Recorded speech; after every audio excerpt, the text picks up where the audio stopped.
All right, we're back at the Colorado Conservative Patriot Alliance meet and greet with our final guest of the evening, Mr. Trent. Is it Leisy or Leisy? Leisy. I knew I had it right. Okay. So Trent is a candidate for CD4. Trent and us, we met, in fact, we had Trent on our show earlier last year when he first announced his candidacy. So we're glad to be back with you. This was a great event tonight. We want to give you the opportunity to speak to our audience and tell us a little bit about your background and why, specifically, why you're running for this office. Yeah, so we're back here in Windsor. This is where I grew up. I love it here. This is my hometown. I've done a lot of work here in Windsor with school boards, with the town board, helping advocate for American Legacy Academy, which is a charter school here. So being from here, it's very emotional for me because, there's a lot of people I know in this crowd and a lot of people I've grown up with. And I've spent time, side by side advocating for conservative values in this town. I live here in Windsor still. I'm a small business owner in agriculture. I work with farmers in 5 states. And, the best part of being out on the farm is watching production, watching these farmers, from beginning to end, from the time they plant seed to when they harvest and the success that they have. Navy veterans, spent 4 years in the Navy. I love President Trump, so I love your shirt here that you have tonight. And, I entered this race because, really because of Ken Buck.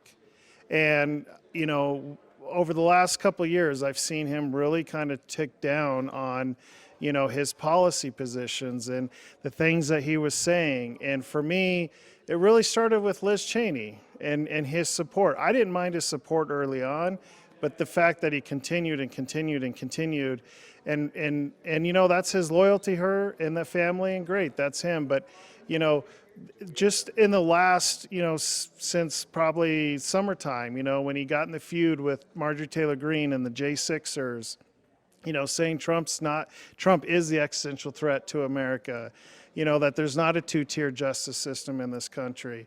I grew up in CD4. I have family that, dates back to the 1800s in this district. And so this district is it's home for me. And to see a man represent a district who says that he's a Republican and a conservative, and I think at one time he just lost his way in the swamp.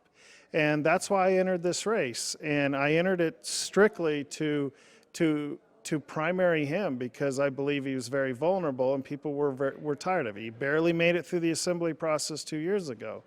And so, I believe with the pressure that we put on him through social media, showing up at his office, doing rallies, that I think he realized he was done. And so he's retiring and, riding off into the sunset with either CNN or MSNBC because those are who his constituents are. And it's time to bring somebody in here that will actually look after the people here in CD4 and across the state of Colorado and the U.S. That's great. Yes, I have known Mr. Buck for 10, 12 years. And yes, you're right. When he first came in, he was on the right side of the issues, but now he's pining to be the next Morning Joe, in my opinion. So Nick here has a question for you. Well, in the spirit of politics and passing the buck, so what uniquely... No pun intended. Pun very intended. So we have a very crowded field in these 2 districts this year, and you're definitely one of them. So what uniquely qualifies you for this office? I think what uniquely qualifies me for this office is I'm not a politician. And I think it's the politicians that are selling us out. I tell people on the campaign trail, I don't want to be a congressman. I want to be a representative. I want to represent the people. And I don't want to be a politician. I'm a small business owner, and I believe that the best people, representatives we have in Congress today are those who are not lifetime office holders. And I think, yeah, some will argue, well, that gains you expertise in the process. But I also think that gains you, access into the swamp once you get there because, are you looking after the people? And so that's what I believe uniquely qualifies me. Yeah, we've got a crowded race. We got some very good candidates in this race. And, but I believe that, for me, it's just, I can stand up to the swamp. I've stood up to the Republicans' establishment here in Weld County. I've stood up against the teachers union in this town when I ran for school board, and I've been a fighter and an advocate, and I'm not bought and paid for at all. So, Very nice. Okay, so this district, I firmly believe that districts are different for various reasons, but how do you see this district, and what are the top 3 issues that you feel are affecting this district? yeah, I think we all can agree that Congressional District 4 is the most conservative district in Colorado. Believe it or not, there is, a very conservative district here. I think, there are other districts that are conservative, but they're really kind of leaning, to the left, as we're seeing maybe with CD3 and CD5. But it's rural agriculture, and the farmers, are the backbone of the industry here in Colorado. And so, I don't, unless Douglas County flips to a liberal county, I think this district will always be red. And I think when they redistricted here to make CD8, I think they actually made it more conservative and harder for a liberal to come in here. But they're creeping in. They're creeping in, in the south, and they're creeping in the north, and they're coming. When I'm on the campaign trail, the number one issue is obviously the border that people talk about. I was in Lamar and Kit Carson this morning and Sterling last night, and these folks are waiting. They know that these buses are going to be showing up in their towns, and they're worried about, okay, what do we do? Can we stand up? And just to give them hope and courage and say, yeah, you can stand up. Stand in front of those buses. Don't let that door open. Escort that bus out of here. And so they're seeing the impacts of fentanyl flowing into their communities and knowing that, it's killing off their kids. So that'd be the number one issue. Number 2 would be the debt. These people are looking at their grandchildren, especially rural agriculture, where, they want to hand their farms down to the next generation of farmers, young farmers. They want to make sure that there's something left for them to hand down and that they're not taxed all the way up to here on anything that they want to hand down to them. And so, they know the national debt is out of control. They know that both Republicans and Democrats spend a lot of money and put a lot of pork into these bills, and they just want somebody that's going to stand up to the swamp and say, stop signing off on continuing resolutions. These are ridiculous. We haven't passed a budget in 20 years.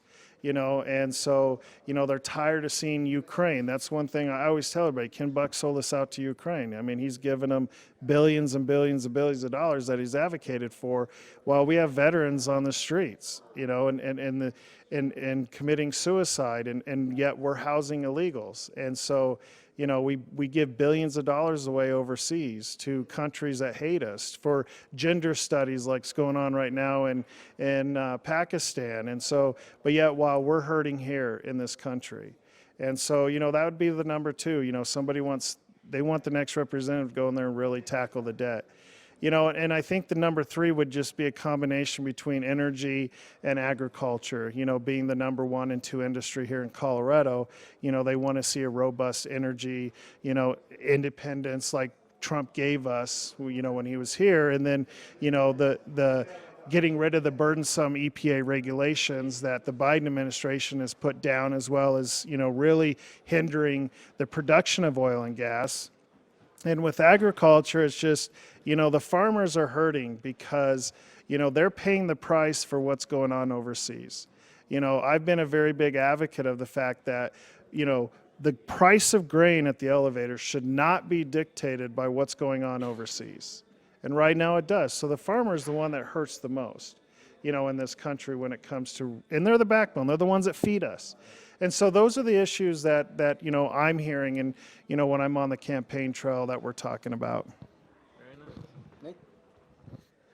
Well, sir, I would like to ask you, if elected, would you govern by conscience or constituency? When casting a vote, would you care more about what the values you hold are? Would you care more about what you know your constituents wants and needs? So for me, I'm gonna govern based on not giving up my principles, and I'm gonna work for the American people. And so, yes, there are some things in Washington that people vote on that, may not, it may affect one portion of the country, but may not affect another portion of the country. And so as a conservative, as someone who adheres to the Constitution, someone who loves being out with the people, I'm going to listen to the people, and that's how I'm going to govern, is what they want. And obviously, if it's the left-leaning people rattling in my ear, I'm not going to be listening to those, because that's going to be giving up my principles. I'm not going to go to Washington and advocate for gender studies, or how many genders are there, or transgender stuff. And no, that is a core principle in me, being a Christian and loving this country and the Constitution, that I'm not going to waver on that. All right, and it's one final question, basically, in about 30 to 40 seconds. Give us, or tell our audience, what you specifically want them to know about you. Just one thing that would tell them that they should vote for you. Yeah, I would say number one would just be, I'm not a politician. The politicians are what's hurting our constitutional republic that we're in now, because they're selling you out. I would never sell out my district, never sell out the American people. I'm a fighter. I fought here in Windsor against the teachers union, against big government here, against the town, on issues that were affecting and hurting Windsor's people here, and so, I'm a fighter. I'm always going to stand up to the swamp. I'm not going to waver. And like I said earlier here when I spoke, is, it is time that we stop negotiating with evil. It is time that we stand up and say, if you want something done, you now have to come to our side and do it. That's a great answer, and I think something that more of the candidates need to be leaning towards. So we've been visiting with Trent Leisy, candidate for CD4 here in Windsor, Colorado. We want to thank you for taking the time to visit with us, and we wish you the best on the campaign trail.